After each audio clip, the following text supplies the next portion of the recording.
Halo semuanya, kembali lagi bersama saya, Sana Ziza Rizmanandar. Di video kali ini kita akan membahas tentang bilangan prima. Nah, ada yang tahu nggak sih bilangan prima itu apa? Nah, bilangan prima ini bilangan bulat positif yang memiliki nilai yang lebih besar dari dengan lainnya, serta akan habis jika dibagi satu dengan dirinya sendiri. Contoh bilangan prima ini ada 2, 3, 5, 7, 11, 13, 17, 19, 23, dan seterusnya. Nah, ada juga nih informasi pentingnya. 2 ini satu-satunya bilangan prima yang merupakan bilangan genap. Angka 1 juga. Yang kedua, angka 1 ini bukan bilangan prima karena hanya memiliki satu faktor. Dan juga yang ketiga, bilangan prima ini harus lebih besar dari 1. Diingat-ingat ya, jadi kenapa 2 ini satu-satunya bilangan prima genap, juga kenapa angka 1 ini bukan bilangan prima. Di sini ada karakteristik bilangan prima. Nah, karakteristik ini ada 3. Yang pertama, bilangan prima ini hanya memiliki 2 faktor. Jadi, faktor ini hanya bilangan 1 kan, dan yang kedua bilangan dirinya sendiri. Bilangan prima ini hanya dapat dibagi habis oleh 1 dan dirinya sendiri. Yang kedua, tidak termasuk bilangan komposit. Bilangan komposit ini bilangan yang memiliki lebih dari 2 faktor. Yang ketiga, tak terhingga. Bilangan prima ini jumlahnya tak terhingga, sebagaimana dibuktikan oleh matematikawan Yunani Euclid. Di sini ada cara menentukan bilangan prima. Yang pertama, ada caranya itu yang uji pembagian. Caranya itu yang pertama, bagi bilangan dengan semua bilangan prima lebih kecil dari akar kuadratnya. Yang kedua, jika tidak ada pembagi selain 1 dan dirinya sendiri, maka bilangan itu adalah bilangan prima. Yang kedua, ada cara Sieve of Eratosthenes. Metode ini metode klasik untuk menemukan semua bilangan prima hingga suatu bilangan tertentu.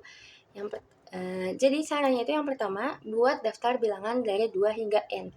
N ini merupakan bilangan prima yang kalian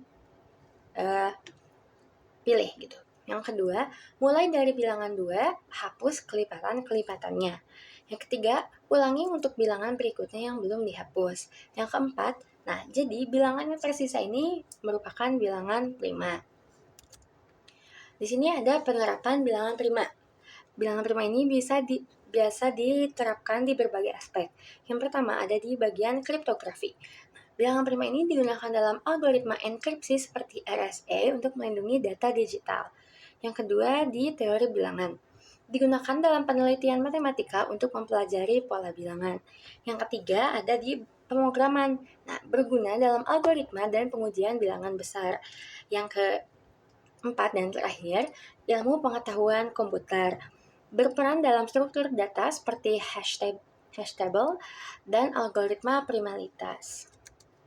Di sini ada contoh soalnya.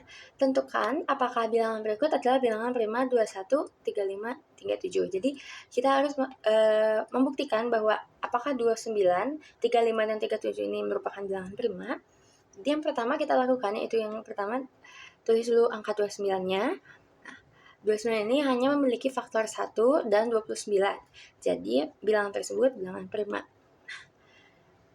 Bilangan 35 ini dapat dibagi oleh 5 dan 7. Jadi, jelas bilangan ini bukan bilangan prima. Yang terakhir ada bilangan 37. Nah, bilangan ini juga hanya memiliki faktor yaitu 1 dan juga 37. Jadi, bilangan ini termasuk bilangan prima. Nah, yang kedua, contoh soalnya itu sebutkan bilangan prima yang ada di antara bilangan 2 sampai 30 menggunakan metode Sieve of Eratosthenes. Nah, langkah yang pertama ini tuliskan semua bilangan dari 2 hingga 30. Langkah yang kedua ini penyaringan. Seperti yang tadi disebutkan, kita hilangkan semua bilangan yang memiliki kelipatan. Nah, yang pertama ini tuh, hapus semua kelipatan 2. Ada sisanya, kemudian hapus semua kelipatan 3. Ada sisanya juga, kemudian hapus semua kelipatan 5. Dan juga kelipatan 7, di sini hanya ada angka 7 tersebut. Jadi, sisanya ini termasuk bilangan prima. Nah, bilangan yang tersisa dari 2 sampai 30 ini ada 2, 3, 5, 7, 11, 13, 17, 19, 23, dan 29. Nah, ini merupakan bilangan-bilangan yang termasuk bilangan prima di antara bilangan 2 sampai 30. Nah, di sini ada latihan soal untuk ngetes, untuk tes sebagai tes kemampuan kalian, apakah kalian sudah paham tentang bilangan prima ini atau belum. Jawabannya bisa ditulis di bawah, dan jika ada yang masih tidak dipahami bisa ditanyakan di bawah. Nah, mungkin segitu saja yang dapat saya sampaikan tentang bilangan prima kali ini. Saya harap kalian bisa mengerti tentang bilangan prima, dan jika masih ada yang ingin ditanyakan, kalian bisa tanyakan di kolom komentar. Terima kasih. Sampai jumpa di video selanjutnya.